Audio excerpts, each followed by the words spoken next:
O Instituto de Pesquisas e Administração da Educação tem o prazer de apresentar o Fórum de Direito Educacional, que terá como tema plágio, como combatê-lo no meio acadêmico. Para tratar desse assunto, traremos como convidadas as consultoras do IPAE, doutora Gisele Leite, e a mestre e doutora em Direito Público pela Universidade Federal do Rio de Janeiro, doutora Selma Aragão. Convidamos a todos a acessar nosso site ipae.com.br e conhecer mais sobre o trabalho do IPAE. Obrigado a todos e tenham um ótimo evento. Falar sobre o plágio inclui, sem dúvida nenhuma, tocar em vários temas correlatos. Entre eles, a questão da defesa dos direitos autorais, a questão relacionada ao próprio conceito de autoria, de obra, a questão ainda das práticas acadêmicas no sentido de coibir e punir o plágio, e outras questões, como a questão do texto, né? É importante a gente primeiro atentar para o significado do plágio. Plagiar significa copiar uma obra intelectual de alguém, usurpando-lhe a autoria, passando-lhe como autor. O plágio difere da contrafação, porque a contrafação tem um cunho mais patrimonial, pois quem reproduz ilegalmente visa, de fato, ainda que utilizando da autoria, agremiar ganhos e lucros. Bom, é interessante a gente perceber que o significado de plágio, primeiro que o ato de plagiar é uma coisa antiguíssima. Mesmo no Império Romano, há 2 séculos antes de Cristo, já existia a lei romana que até proibia o plágio. Se bem que o plágio naquela ocasião era visto como um sequestro de pessoas livres que eram feitas de escravo. Depois, mais tarde, através de Cícero, é que o plágio ganhou o significado que hoje nós conhecemos. Bom, um dos pontos mais importantes de hoje é debater que contemporaneamente, nessa sociedade da informação, definir o que é autor, definir o que é plágio diante da tecnologia digital é bastante complexo. De qualquer maneira, o plágio é possível de ser evitado. Como assim? Basta que no trabalho eu realize as devidas citações e respeitando, sempre que possível, as regras da ABNT. A citação, é bom falar, a citação, quanto maior número de citações e referências bibliográficas um trabalho acadêmico apresentar, maior qualificação ele terá. Principalmente não só por respeitar o direito autoral alheio, mas por provar que houve uma pesquisa investigativa e séria, ainda que seja uma pesquisa meramente documental. O outro tema é que, frequentemente, desde o ensino fundamental até os dias de hoje, nas pós-graduações, o convívio com a prática de copiar a produção textual, seja parcial ou inteiramente, sempre existiu. E essa questão, inclusive, deve se corrigir. Agora, com a internetização do conhecimento, isso ainda ficou mais absurdamente facilitado. Há um histórico interessante com relação de como compreender a prática do plágio. E ainda se debater qual é a melhor forma que a universidade e a escola têm para tratar das suas questões, as suas dimensões e, principalmente, das suas consequências. A gente observa hoje que há o uso de várias interfaces, como fóruns, chat, wiki, blogs. É um espaço, inclusive, da escrita coletiva, disponibilizado na internet, onde há vários conceitos de autor e autoria, bem como de produção textual. É no hipertexto que a gente percebe, né, o quanto as contribuições e os diálogos sobre o mesmo tema, promovido por encontros virtuais ou presenciais, podem surgir. Nesse particular, há de se sublinhar a importância da educação à distância, porque se produz hoje em dia textos a partir de debates, reuniões online, enfim, sem que isso, obviamente, desde que feitas as devidas referências, sem que isso venha configurar plágio.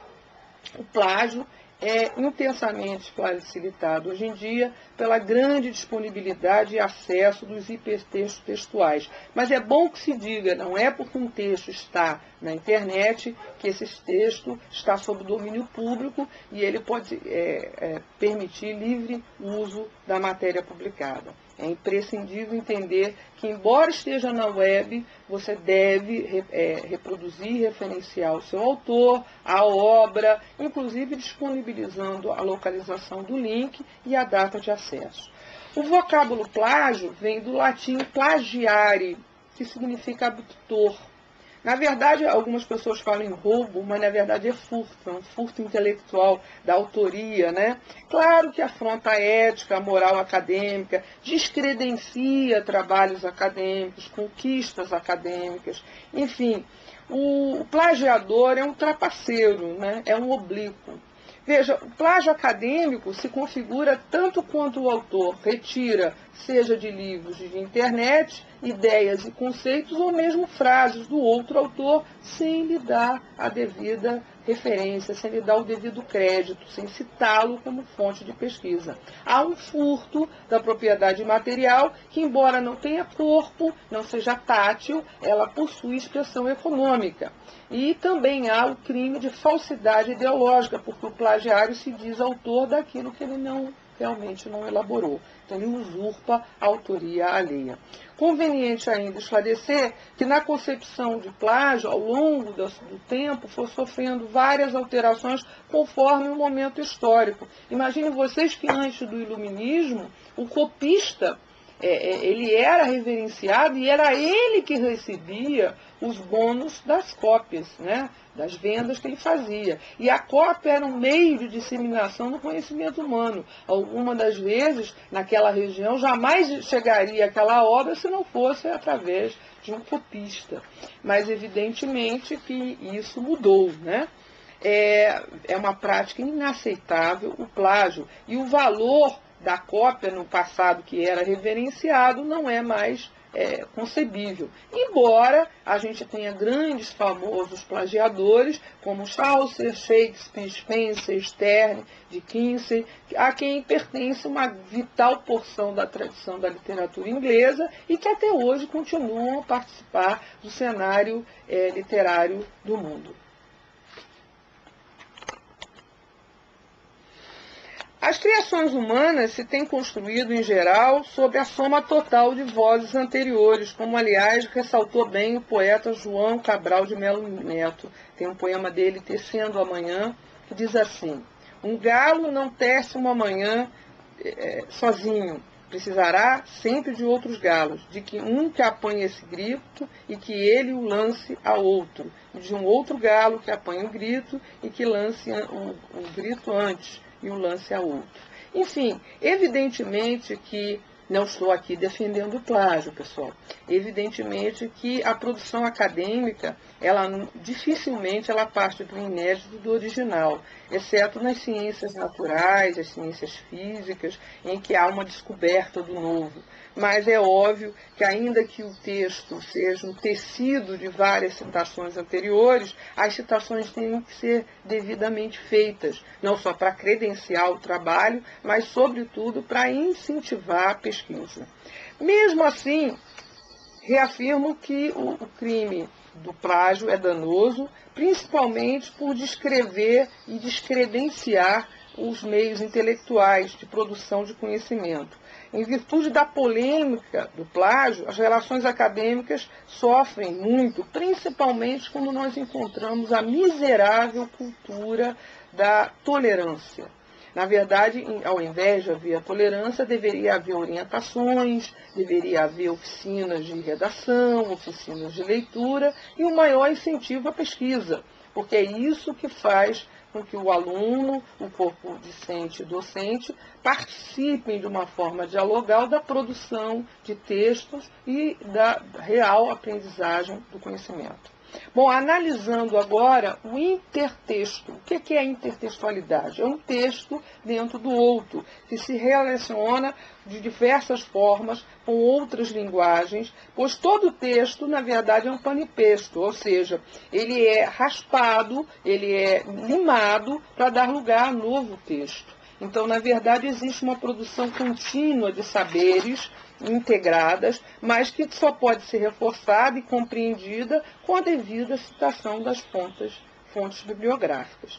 A intertextualidade identifica e reconhece as remissões às obras consultadas, a outros textos, inclusive por meio de links, fazendo conexões com outros conteúdos e permitindo tecer diversos caminhos.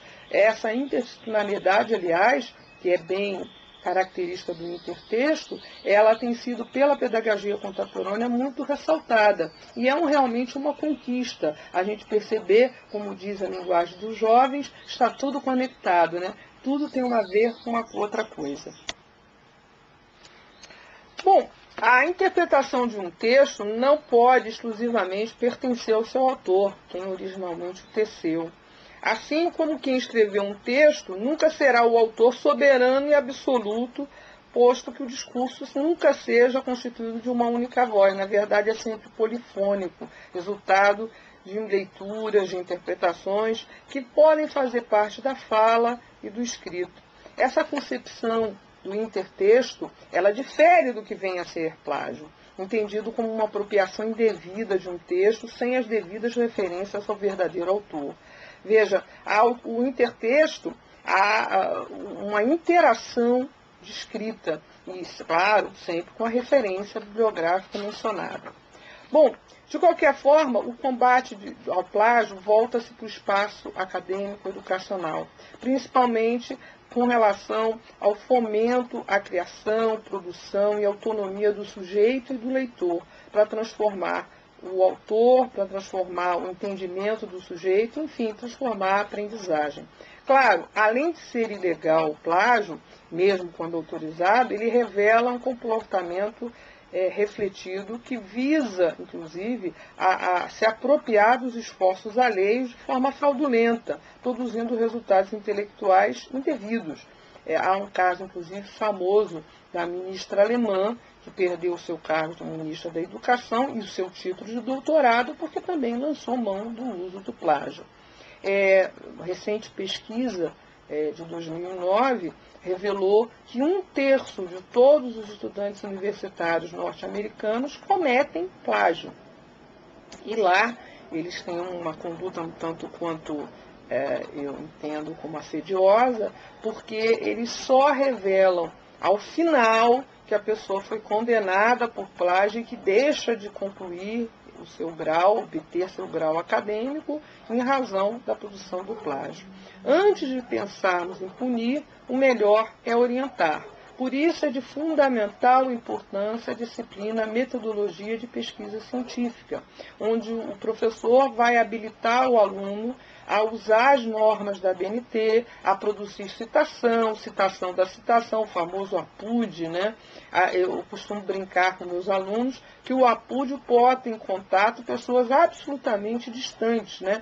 Você lê um autor, que lê um outro autor, o qual você não teve acesso direto. No entanto, você achou interessante aquela passagem que ele menciona, e você quer mencionar no seu trabalho. Você pode, mas usando a citação da citação. Primeiro falando do texto consultado, do autor desconhecido que você não tem direto contato, depois da obra da onde você consultou, citando, evidentemente, não só a questão do nome do autor, mas principalmente a data e, se possível, a página. Vamos lá, o plágio refere-se a uma violação dos direitos autorais. Os direitos autorais compõem o que a gente chama de propriedade imaterial. E é defendido em vários diplomas jurídicos brasileiros. É defendido no Código Civil, é defendido na Constituição Federal de 88, no seu artigo 5º, inciso 9 e 27, também no Código Penal, que, aliás, com a redação dada pela 10.695 de 2003, ainda agravou a penalização, que antes era de detenção e hoje é de reclusão de 2 a 4 anos e multa. Há, inclusive, no novo Código Penal, que está em tramitação no Congresso Nacional, a PL 226 de 2012, um tipo penal específico para plágio. é bom que se frise que é plágio a reprodução de autoria, de texto, seja ele fisicamente expresso, através de uma obra impressa, um livro, uma revista, como também ele impresso no meio eletrônico, seja em forma de CD, numa página da internet, enfim. O plágio também se configura se eu copio um texto da internet, frisando, não está em domínio público o texto que está disponível pela internet, ainda que o autor permita a cópia. Isso não significa que ele está lhe credenciando a usurpar a sua autoria. Bom, de qualquer maneira, a gente tem que respeitar tanto os direitos patrimoniais como morais do autor. Quem viola esses direitos na área civil se submete à ação de reparação de danos, que vão buscar a reparação tanto dos danos patrimoniais como os danos morais, também chamados de extrapatrimoniais. Há casos famosos que foram vivenciados pelo STJ, como o caso do Roberto Carlos e Erasmo Carlos, com relação à música O Careta, que era de autoria de Sebastião Braga, e que ele acabou ganhando e sendo obrigado a indenizar. Também outro caso famoso foi do cantor Fagner. Esse até é reincidente, né? Por 2 vezes ele plagiou uma música, primeiro de Raquel Tavares, que ele transmutou a música Você em Penas de Thier e foi condenado a indenizar. E depois da poetisa Cecília Meirelles, no poema Marcha. Mas aí esse caso não chegou a um veredicto final, porque a Sony Music fez um acordo com as herdeiras da poetisa e a coisa foi finalmente indenizada e autorizada para a gravação da música.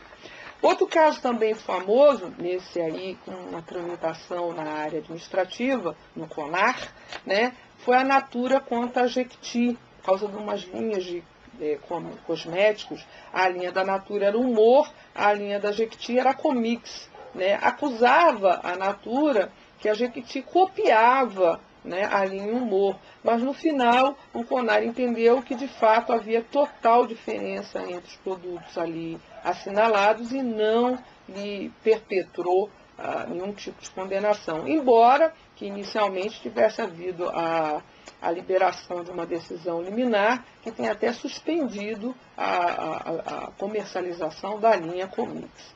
Também as redes de televisões já se degladiaram por conta do plágio. Foi o caso da TV Globo versus SBT. Era o programa Big Brother Brasil contra a Casa dos Artistas. Nesse caso também, no final quem atuou foi a ministra Nancy Andrighi. No final ela percebeu que não caberia, por conta da súmula 5 e 7, uma reanálise nem das provas e nem a análise da cláusula contratual, que garantia, né, para a TV Globo a exclusividade junto à Edemol Entertainment, que era proprietária do formato de programa. Também na área publicitária, tivemos casos famosos de plágio, como a Kaiser, a cerveja nota 10. Nota 10 era composto o 1 pela garrafa e o 0 pela tampinha. Essa ideia, essa campanha publicitária, ela já tinha sido registrada anteriormente por um publicitário lá do Paraná, e ele veio a ganhar finalmente a devida indenização pelo STJ. Outro caso foi envolvendo as operadoras de telefonia Vivo e TIM. Esse não teve um desfecho tão trágico, só redundando na advertência da TIM por usar um encarte em que o logotipo de alguma forma se parecia com o da TIM, da Vivo, dando a entender que na verdade se tratava de uma publicidade da Vivo. Houve a advertência e a proibição, a suspensão de circulação daquela campanha publicitária. Mas o caso que me chamou muito a atenção de plágio foi o ocorrido entre o escritor canadense Ian Martel e Moacir Skillier. O Ian Martel foi o autor de uma obra que depois virou um filme famoso, As Aventuras de Pi, que na verdade muito se parece com uma obra do Moacir Skillier, Max e os Felinos. É verdade que ele só tomou conhecimento do fato através do jornalista e por conta da obra ter ganhado o prêmio Booker em 2004. Infelizmente, o Moacir não desejou processar o autor e tudo foi resolvido de uma forma assim. Bom, existem medidas preventivas contra o plágio e eu gostaria de enfocá-las mais particularmente. Primeiro é a orientação do aluno. É muito importante, na hora da elaboração de um trabalho de término de curso, chamado TTC, que o aluno venha ter um orientador. O que é um orientador? Ele deve discutir o tema, o objeto a ser pesquisado, as fontes serem pesquisadas, perceber se há atualização das fontes, se há pertinência do tema, se há interesse do tema e, principalmente, deve capacitar o aluno. E aí, para a capacitação do discente, é importante as oficinas de redação, as oficinas de leitura, os círculos de debate, enfim, um reforço na disciplina de metodologia científica, o conhecimento das regras da BNT, principalmente para realizar de forma devida as citações e as referências bibliográficas. São medidas que, além de serem preventivas, também podem atuar como medidas corretivas. Por exemplo, as instituições devem formalizar código de ética, código de conduta, código de honra, prever penalizações, prever formas de corrigir e de adaptar e de educar para evitar o plágio. Bom, há também as medidas de diagnose, os programas que são feitos, software, por exemplo, o Google. Você pegar um trecho do trabalho que você suspeita ser uma cópia, coloca lá no Google, se ele realmente for uma cópia, vai aparecer a origem e aí fica fácil detectar. Há vários softwares, como o Plagium. Eu não pretendo citar exaustivamente os softwares, mas o bom, sem dúvida nenhuma, é o diálogo e a capacitação do aluno no sentido de não realizar o plágio, para que você possa não só identificar o plágio, mas como coibir essa prática. Há necessidade que se realize investimentos sérios nessa capacitação redacional do aluno. É interessante frisar, copiar a petição inicial não é plágio, o STJ já se manifestou sobre isso, porque a petição inicial é uma peça técnica, não é uma obra literária, então não se configura como plágio. Há uma interessante discussão que envolve três grandes pensadores, como Foucault, Roland Barthes e Patkin, sobre a questão do autor.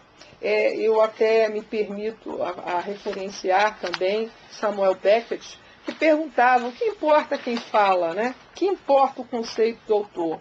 Roland Barthes, por exemplo, ele foi até enfático, né, ao dizer da morte do autor.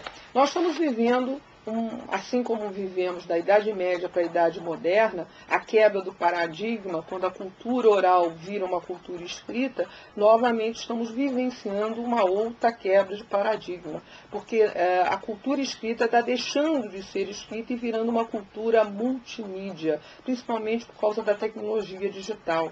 Isso, sem dúvida nenhuma, revoluciona o conceito de autor, de autoria, principalmente porque surge a ideia da autoria coletiva. Mas mesmo assim, diante da coautoria coletiva, devemos sim fazer remissões e referências aos autores. É importante frisar, quanto maior número de citações e referências bibliográficas um trabalho apresentar, mais qualificado ele está para ser apreciado, para galgar um grau e para legitimar aquele aluno, aquele realizador daquele trabalho, como uma pessoa hábil no plano acadêmico, no campo profissional e no campo ético. Muito obrigada.